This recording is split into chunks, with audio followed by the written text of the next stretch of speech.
బాలీవుడ్ జాన్వీ కపూర్ ఇప్పుడు నటిగా తనకంటూ మంచి గుర్తింపు తెచ్చుకుంది. ఇటీవలే దేవర సినిమాతో హిట్ ఖాతాలో వేసుకున్న ఈ ముద్దుగుమ్మ ఇప్పుడు పెద్ది చిత్రంలో నటిస్తుంది. ఈ మూవీపై ఇప్పటికే భారీ అంచనాలు ఉన్నాయి. ఈ క్రమంలో తాజాగా జాన్వీ చేసిన పోస్ట్ నెట్టింట వైరలవుతుంది. ఇంతకీ ఏం జరిగిందంటే, బాలీవుడ్ హీరోయిన్ జాన్వీ కపూర్ ఇప్పుడు తెలుగులో బ్యాక్ టు బ్యాక్ సినిమాల్లో నటిస్తున్న సంగతి తెలిసిందే.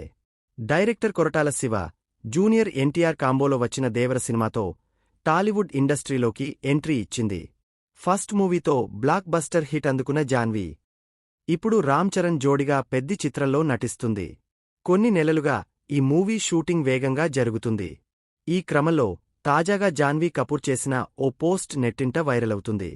మహారాష్ట్రలోని థానే జిల్లాలోని ఓ ఆస్పత్రిలో రిసెప్షనిస్ట్పై ఓ వ్యక్తి అమానుషంగా దాడి చేసిన ఘటనపై జాన్వీ రియాక్ట్ అయ్యింది. అతడి తీరుపై తీవ్ర ఆగ్రహం వ్యక్తం చేస్తూ అతడిని ఎప్పటికీ క్షమించకూడదని రాసుకొచ్చారు. ఇలాంటి ప్రవర్తన సరైందని ఎవరైనా ఎందుకు అనుకుంటారు? ఎదుటివాళ్లపై చేయి ఎలా వేస్తారు? మానవత్వం లేకుండా చేసిన ఈ పనిపై కనీసం పశ్చాత్తాపం, అపరాధభావం ఉండదా? ఇలాంటి మీ ప్రవర్తన చూసి ఎవరైనా మీతో కలిసి ఉండాలనుకుంటారా?